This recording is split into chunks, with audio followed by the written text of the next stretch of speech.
Hello বন্ধুরা, আসসালামু আলাইকুম। সবাই কেমন আছো? আশা করি সবাই ভালো আছো। আলহামদুলিল্লাহ, আল্লাহ পাকের অশেষ রহমতে আর তোমাদের ভালোবাসা ও দোয়ায় আমিও ভালো আছি।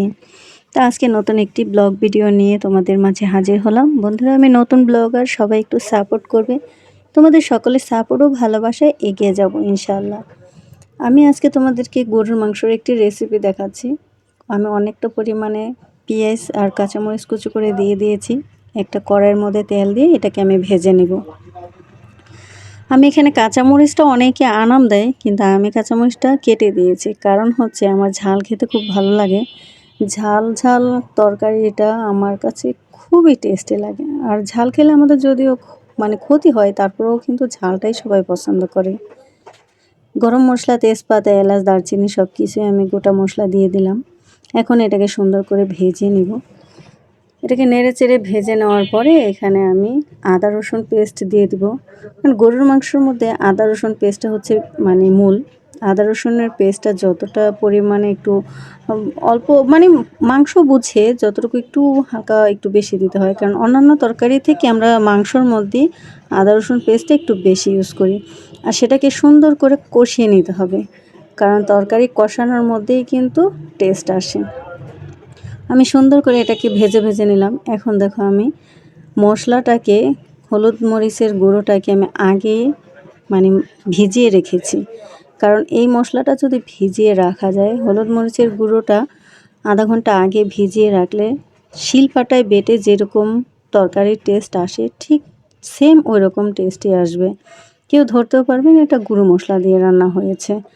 সবাই বুঝবে যে এটা শিলপাটায় বেটে যে মশলাটা দিয়ে রান্না হয়, ঠিক ওই রকম স্বাদেরই একটা রেসিপি তৈরি হচ্ছে।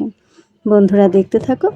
দেখতে দেখতে দেখো আমার মশলাটা সুন্দর করে কষানো হয়ে গেছে এবং তেল উঠে গেছে। মশলার মধ্যে একদম তেল উঠে গেছে।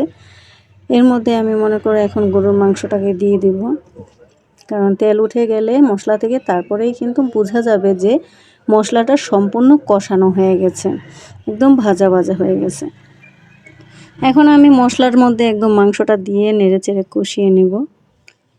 বন্ধুরা, সবাই আমাকে একটু সাপোর্ট করবা, কারণ গরুর মাংসের রেসিপি সবাই তৈরি করতে পারে আমার মনে হয়। কিন্তু তারপরেও একটা রেসিপি দিলাম তোমাদের মাঝে, অবশ্যই যাদের ভালো লাগে লাইক কমেন্ট শেয়ার করবা, আর হচ্ছে আমাকে একটু সাপোর্ট করবা। এখন এর মধ্যে আমি কিছু পরিমাণ আলু কেটে দিয়ে দিলাম, কারণ আমার তরকারির মধ্যে আলু ছাড়া চলে না। আমার ফ্যামিলিতে সবাই আলু পছন্দ করি। আমি নিজেও আলুটাকে খুব পছন্দ করি অন্যান্য সবজি থেকে। কিন্তু আমি সব সবজিই খাই, বাচ্চাটা সবজি খেতে চায় না, একটু আলুটাই বেশি পছন্দ করে। সেজন্য আমি তরকারির মধ্যে আলু দিয়ে দিলাম। কারণ মাংসটাকে আমি ভুনাও করতে পারতাম, আমরা ফ্যামিলিতে মাত্র 3 জন মানুষ, কিন্তু এর মধ্যেও দেখা গেছে আমি একটু আলু দিয়ে দিলাম। এখন একটু ঝোল দিয়ে সুন্দর করে এটাকে নেড়ে চেড়ে ঢেকে দেব। এতটুকু পরিমাণে ঝোল দেব যাতে করে মাংসটা সম্পূর্ণ সিদ্ধ হয়ে যায়। তো এখন এটাকে আমি ঝোল দিয়ে দিলাম। এখন একটু নেড়ে চেড়ে উল্টে পাল্টে তারপর এটাকে আমি একটা সরা দিয়ে ঢাকনা দিয়ে ঢেকে দিব। আমরা সরা বলি যদিও, তো ঢাকনা আর সরা ওই একই কথা। তাই আমি এখন একটা ঢাকনা দিয়ে এটাকে ঢেকে দিব। তো বন্ধুরা, এটা সিদ্ধ হওয়ার জন্য অপেক্ষা করব।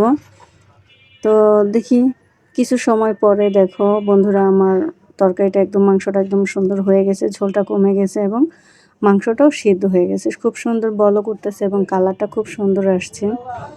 বাটা মশলায় রান্না করলে যেরকম কালার হয়, ঠিক ওইরকমই কালার উঠছে। এখন এটাকে আমি কি করব জানো তোমরা?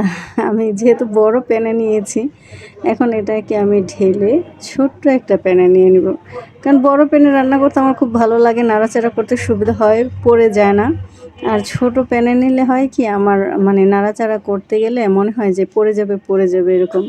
তো আমি একটা ছোট প্যানে ঢেলে নেব। দেখো বন্ধুরা, আমি ছোট একটা প্যানের মধ্যে ঢেলে নিয়েছি। আমার তরকারিটা প্রায় হয়ে গেছে। তো সবাই একটু লাইক কমেন্ট শেয়ার করে দিও এবং সবাই একটু সাপোর্ট দিও, যাতে করে আরেকটা নতুন ভিডিও তৈরি করতে মোটিভেশন হয়। তো বন্ধুরা, সবাই কমেন্টে জানাবা কেমন হলো আমার রেসিপিটা। যদি ভালো লাগে তাহলে অবশ্যই লাইক কমেন্ট শেয়ার করে দিও। বন্ধুরা, আর কি বলবো, খালি বলতেই আছি যে লাইক কমেন্ট শেয়ার করে দিও। প্লিজ একটা কমেন্ট করো সবাই।